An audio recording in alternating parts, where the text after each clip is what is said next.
Assalamualaikum warahmatullahi wabarakatuh. Saya Muhammad Abdul Jalil, nomor induk mahasiswa 060203200039. Di sini saya akan menjelaskan tentang cara menulis penutup makalah yang baik dan benar. Sebelumnya, apa sih penutup makalah itu? Bagian penutup atau bab penutup makalah adalah bagian yang mengungkapkan kesimpulan dan saran secara singkat terhadap pembahasan yang telah diuraikan pada bagian isi. Bagian ini sering pula disebut sebagai bab kesimpulan.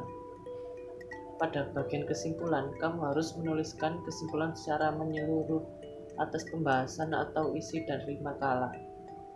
Sedangkan pada bagian saran, kamu cukup menuliskan saran atau rekomendasi kamu terhadap tema atau persoalan yang diangkat dalam makalah. Bagian penutup yang baik memenuhi beberapa syarat, yakni yang pertama, tidak bertele-tele.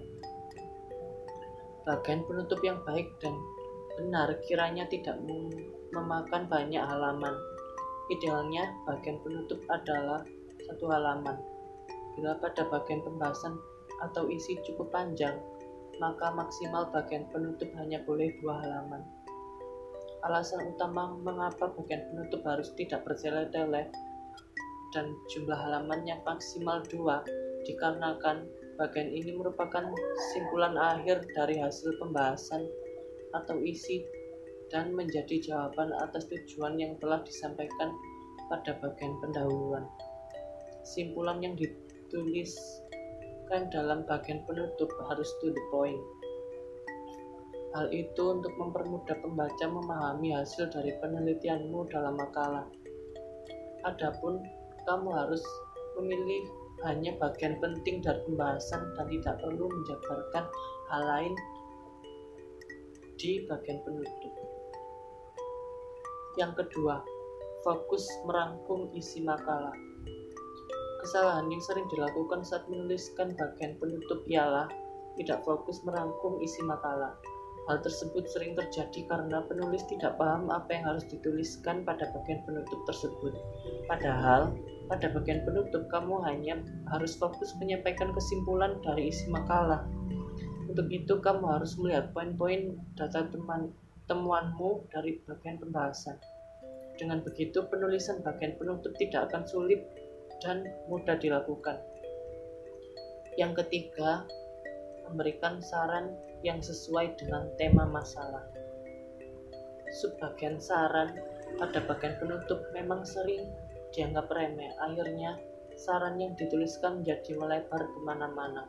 Padahal, subbagian itu harus tetap berhubungan dengan tema dan isi makalah. Untuk membuat saran sesuai dengan isi dan tema makalah, kamu cukup mengkorelasikan hasil temuanmu. Bila terkait dengan hasil penelitian lapangan, kamu cukup memberikan saran kepada pelaku di lapangan terkait hasil temuanmu. Bila itu penelitian berbasis pustaka atau berdasarkan buku referensi, kamu cukup memberikan saran terhadap wacana yang diangkat dalam berbagai sumber literasi tersebut. Intinya, kamu jangan melebar memberikan saran yang tidak dibutuhkan, cukup fokus pada hasil pembahasanmu. Dengan begitu, bagian saranmu tidak akan melebar kemana-mana. Sekian itu saja yang dapat disampaikan. Kurang lebihnya mohon maaf. Wassalamualaikum warahmatullahi wabarakatuh.